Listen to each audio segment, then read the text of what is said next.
Hi, it's Joey Reynolds and company. A fine feathered friend, Poopsie. We're going to call her Tweety Bird, but I think that's been taken. Yeah, what's up, folks? What I thought Putty Tat. Love those Mel Blanc voices. They were great. Cartoons, Warner Brothers. We don't have them anymore, so I think a lot of people watching this don't understand what I'm talking about. They don't know who all of these characters are. You know, like Yosemite Sam and the Road Runner. These are cartoons. We used to see these in movie theaters. They would run a movie cartoon and the feature film. Now the feature film is a cartoon, or at least the cartoons are over there at the refreshment stand. You know, the movie theaters now, you can come back to the theaters now, sit in the theater and have popcorn. You can take your mask off to eat popcorn. Isn't that a relief? And this is an opening up of everything. The Beacon Theater in New York, which is a rock and roll heaven in New York City, they had their first concert with John Bon Jovi, and his hair is worse than Pat Sajak's and mine. He looks older than me. That's because he is. No, seriously, you know, we are all trying to get back to work and do what we always did, and many of us want to go back to where we were. I'd like to stand in a womb, but that ain't going to happen. Not easily. There's somebody who is going to have some invention that's going to keep us alive forever. Some Frankenstein that's going to be putting all of these parts together, creating something that lasts forever. That's got to be a miserable life to be around through more changes than a drag queen. I mean, you know, 1,000 years of this? I don't think so. Maybe 100's pretty well rounded. That's enough if you can still chew. If you got food, you got hearing, and you can move around a little bit, and you can swear at the relatives, then you're fine. But if you got the dementia, then, you know, a lot of people have that, then you don't remember that you swore at the relatives. But they do. That's the bad part of it. See, everybody has to have dementia, not just one. But this whole country has milk of amnesia. They forgot what we all were about here. You know, we're all about family. Why is everybody raising the prices during a time when we are all suffering together at the same time with the same disease? Now, during World War II, everybody had to go to work and make arms, and we had to have blackouts and hide our lights from the bombs that were cruising over our country with German weapons. We wanted to really not be hit by the enemies, and we all worked together to make everything work, you know, ration the food and sugar and coffee and all of that business, and everybody cooperated. This time around, we had a worse thing. The pandemic is global. It's the whole world.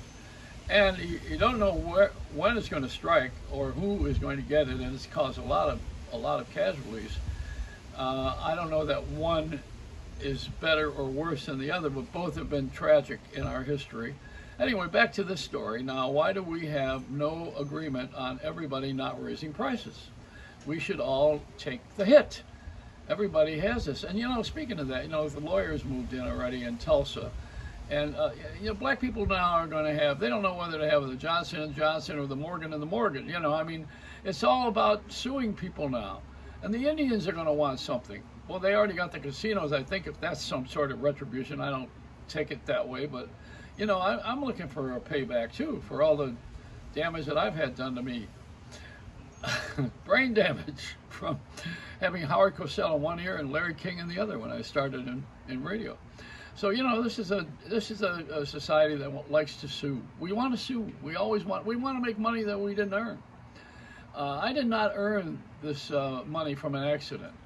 But I'll tell you, if I had an accident and I was going to get paid something, why would I want to get half of it to the guy that didn't suffer?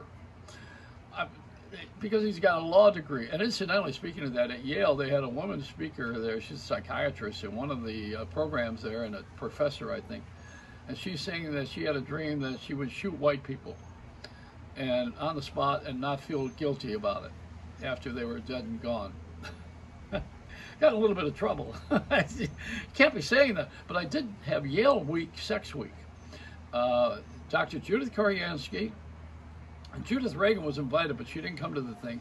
We had a week of sex, talks at Yale. I should be so lucky. And I hosted the thing. They had Dildo Wednesday and Vibrator Tuesday, and the Girls Gone Wild all came in for the finale. A pretty interesting week for the students, but the dean never knew we were doing it. Only the fraternity that hosted it got permission from the campus, but never, the dean didn't know. So when he walked into Dildo Tuesday or Wednesday, he was a little surprised.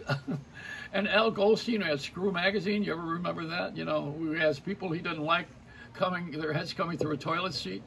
He published that in Screw Magazine. And if he didn't like someone at Giuliani, there had Giuliani's head coming through a toilet seat. You know, I mean, we've been very cruel. This guy. No lawyers showed up. There were no lawyers for that. They didn't see the value of it. But you know, if these guys are scrounging around for business.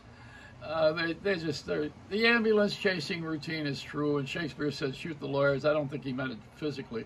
But you know, this is the way they are. They're looking around for work, and they're prestigious. You know, they don't look like they're out of work. They have suits and ties, and they talk the game, and they have the courtroom, which is the theater of elegance.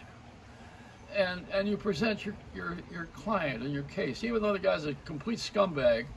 But you know, it's not about who's right or wrong or who's good or bad. It's about who's winning and losing. So it's a game, you know, and you got to go in there and you got to find some little flaw in the system, some sort of a precedence that was set before in 1803. We got to follow this.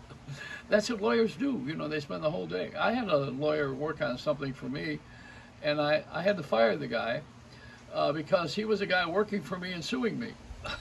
You can't do two things at once, you know. You can't handle the other guy and me. This is the way it goes. So we're so screwed up. It's a Reynolds Wrap.